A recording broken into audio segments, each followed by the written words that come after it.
After selling thousands of laptops, there's very few mistakes that if you make at the beginning can cost you your whole entire profit. And I've made these mistakes so many times, and now I have a formula to mitigate my risk at the beginning and to try to profit as much as possible. This industry does not reward crazy risk takers, right? If you're just taking risks left and right and you're actually not paying attention and taking calculated risks, you're gonna end up on the low side. You're gonna always fail.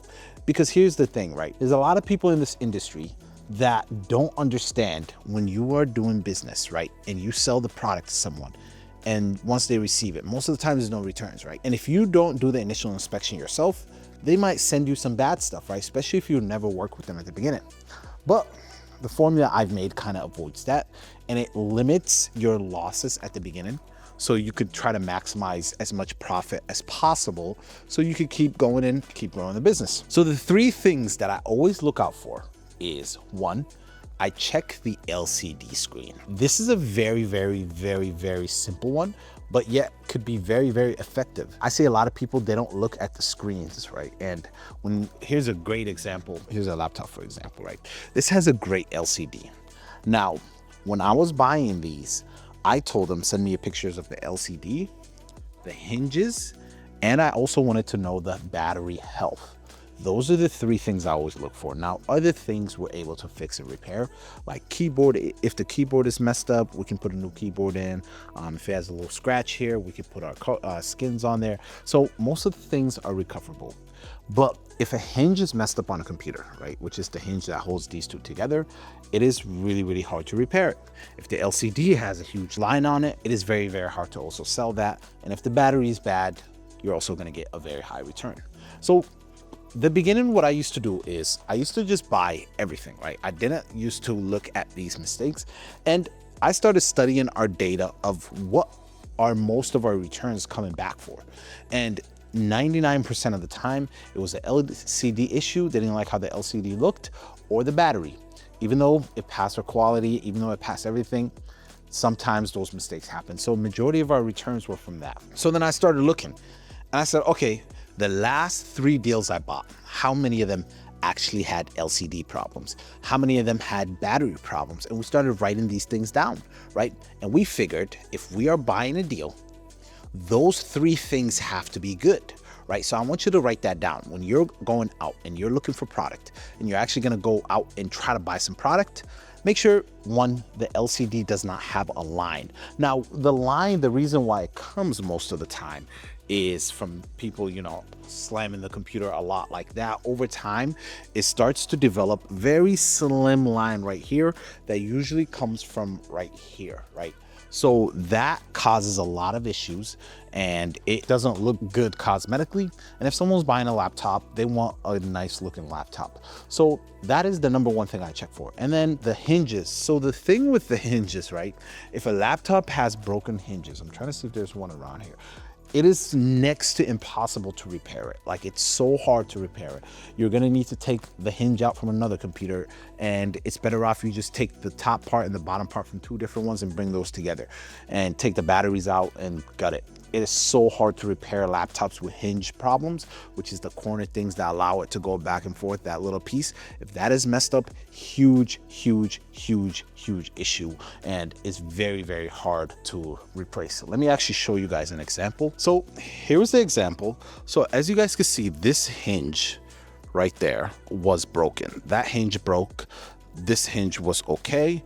And what we did was we took the motherboard out and we took some of these parts of this computer out because it was essentially useless, right? Once we seen that hinge is the problem, it is really, really hard to repair the laptop. So we extract other value out of it. So make sure when you guys are buying your first essential deal, ask these 3 questions, right? Hey, can you send me a picture of how the LCDs are gonna look for most of them? Hey, can you send me a picture of how the hinge is gonna look?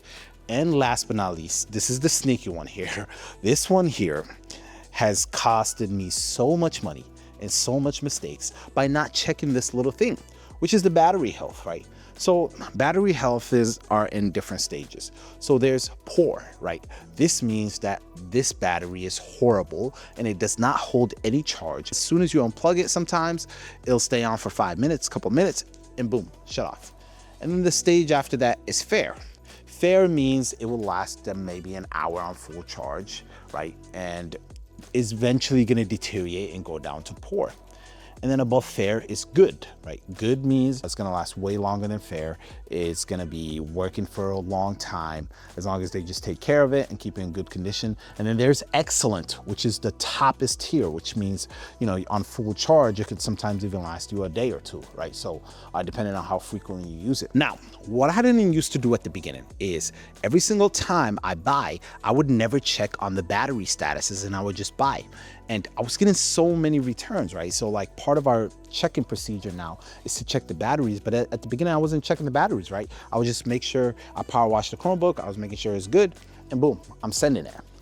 And I started getting a lot of returns of people saying, hey, like I'm trying to use this computer, but like it dies after 5 minutes. It keeps dying after 5 minutes. And after a few days of them dealing with that problem, they eventually returned the laptop. So based on all the data, and based on what majority of my returns was, those 3 things is essentially the things I need you to look out for at the beginning, because I had to learn that the hard way. I didn't know that I had to check the battery statuses for most of these.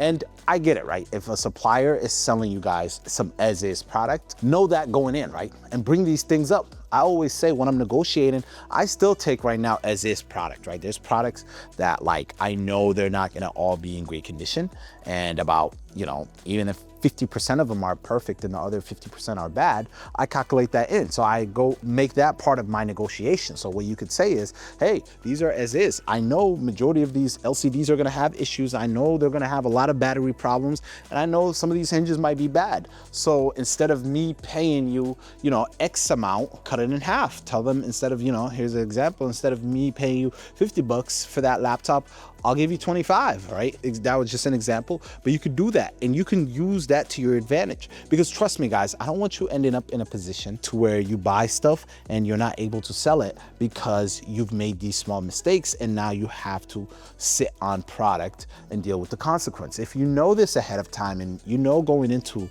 whatever you're buying, you're gonna be in far better position. Now, what makes a great deal? And when I see these things, this is when I'm like, ooh, I have to take this deal.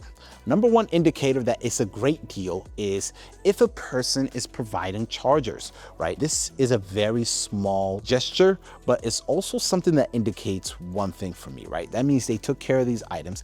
And if I get a deal that's one-to-one charger to laptop, which means for every laptop I'm buying from them, they have a charger with them, that means this person either got it from somewhere that was taking care of the product, or they were taking care of the product themselves and they are putting it in great condition, and I know I can go sell these no problem right away. That is my number one indicator. Most of the stuff that I love getting, and I don't even hesitate when someone is offering chargers with the laptops, because think about it, right? These laptops we just picked up, none of them actually have chargers. So these take Type-Cs, you know, these take Type-C chargers, and Type-Cs right now are pretty expensive, I'm not gonna lie. Right, so for every laptop, I need to put a Type-C into it. Some of the cheapest links on Amazon for Type-Cs is like 10 bucks, right? 9 bucks. That's very expensive over time. If you have 1,000, that means you have to spend $10,000 on just chargers, right? So imagine the person that gave me these came with chargers. Automatically, I'm saving, that money is coming right back into my pocket, right? So that's how I look at a great deal. Is number one, do they provide chargers? Which 70% of the time, they might just say no, but that 30%, never say no to those deals and do everything in your power to get those, because those are not around very often. Number two, if they have cases on them, right? So a lot of schools and a lot of companies sometimes, they keep cases on the computers, right? To protect them. That means I know the condition of all of these ones are good, right? That means the pass rate for those are gonna be insane, right? Last week we had some G8 Chromebooks come in, and all of them, it was 500 of them, and every single one of them had cases.